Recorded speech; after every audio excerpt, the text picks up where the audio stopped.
Gangers படம் இப்போ தியேட்டரில் ரிலீஸ் ஆகி ஏதோ ஓரளவுக்கு கொஞ்சம் நல்லா ஓடிட்டு இருக்கு. அது ஏன் ஓரளவுக்கு கொஞ்சம் நல்லா ஓடிட்டு இருக்குன்னு சொல்கிறேன். அதுக்கு முன்னாடி இந்த படம் எப்படி இருக்குன்னு பார்த்துட்டு வந்துடலாம். படத்தோட கதை அப்படின்னு எடுத்துக்கிட்டோம்னா பெருசாக படத்தோட கதைலாம் சொல்லிக்கிற அளவுக்குலாம் கிடையாதுங்க. ஒரு கிராமத்தில் இருக்க ஒரு ஸ்கூலுக்கு சுந்தர்சி வந்து ஒரு பிடி சாராக வராரு.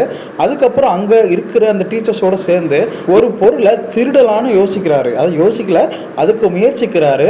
அதை அவர் செஞ்சு முடிச்சாரா இல்லையாங்கிறத இந்த படத்தோட கதை. இதுக்கு இடைப்பட்டல் நடக்கிற அந்த காமெடியை தான் படமாக இவங்க எடுத்து கொண்டு வந்திருக்காங்க. இப்போ படம் எப்படி இருக்குன்னு பார்த்துடலாம். படம் வந்து நீங்கள் நினைக்கிற மாதிரி சொல்லிக்கிற அளவுக்குலாம் ரொம்ப பெருசாக ஆகலாம் இல்லை. ஆனால் பட் ஏன் தான் அந்த ரிவ்யூவில் ரொம்ப சூப்பராக இருக்குது, அப்படி இருக்குது, இப்படி இருக்குன்னு சொல்கிறாங்கன்னு தெரில. இன்கேஸ் நீங்கள் ஃபேமிலியோடு போனீங்கன்னா ஃபேமிலியோடு சேர்ந்து என்ஜாய் பண்ணிட்டு வர முடியுமா என்னென்னு எனக்கு சரியாக தெரியலை. பட் ஆனால் நான் தனியாக தான் போனேன். நான் பார்த்த வரைக்கும் படம் ஓரளவு டீசெண்டாக தாங்க இருந்துச்சு. ஏன்னா ஃபர்ஸ்ட் ஹாஃப்லாம் அவ்வளோ சொதப்பல். லாஜிக்லாம் காமெடி படத்தில் பார்க்கக்கூடாது தான், பட் இருந்தாலும் ஒரு அளவு இருக்குது. இது ரொம்ப எக்ஸ்ட்ரீமாக போயிடுச்சு.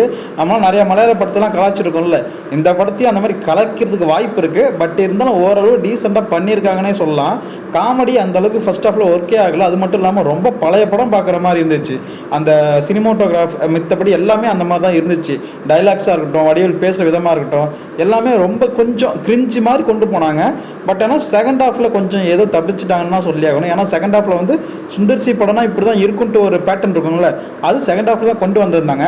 அது உண்மையாகவே சூப்பராக இருந்துச்சு. அது மட்டும் தியேட்டரில் நிறைய பேர் சிரிச்சிட்டு இருந்தாங்க செகண்ட் ஹாஃபில். சொல்கிறேன்னா இந்த படத்தை கண்டிப்பாக தியேட்டரில் ஒரு டைம் பார்க்கலாம். நீங்கள் கண்டிப்பாக ஃப்ரெண்ட்ஸோட போகணும்னு நினச்சிங்கன்னா அது உங்கள் விருப்பம். பட் ஆனால் அந்த அளவுக்கு ஃபஸ்ட் ஹாஃப்லலாம் ரொம்ப காண்டாயிடுவீங்க, நீங்கள் வெளில எஞ்சி வரதெல்லாமோலாம் தோணும். பட் ஆனால் நீங்கள் குடும்பத்தோடு போனீங்கன்னா, அதாவது அம்மா அப்பா இவங்க கூட இந்த மாதிரி கொஞ்சம் ஏஜ்டு பர்சன் கூட போனீங்கன்னா அவங்களுக்கு இந்த பழைய வடிவேலு காமெடிலாம் இருக்கும் பார்த்தீங்களா, அந்த அளவுக்கு நல்லாவே கொண்டு வந்திருக்காங்க. அவங்களுக்கு ஃபஸ்ட் ஹாஃபுமே ஒர்க் ஆகிறதுக்கு நிறையவே வாய்ப்பு இருக்குது. அதனால் உங்களுக்கு இந்த படம் எந்த மாதிரி மைண்ட் செட்டில் இருக்கோ அந்த மாதிரி மைண்ட் செட்டுக்கு ஏற்ற மாதிரி நீங்கள் போய் பாருங்கள். கண்டிப்பாக டிசப்பாயின்மெண்ட் பண்ணாது, ஓரளவு டீசெண்டாக இருக்கும். ஒன் டைம் வாட்ச் பண்ணலாம். இந்த படத்துக்கு நம்ம கொடுக்குற ரேட்டிங் வந்து 2.75 கொடுக்குறோம் அவுட் ஆஃப் 5க்கு.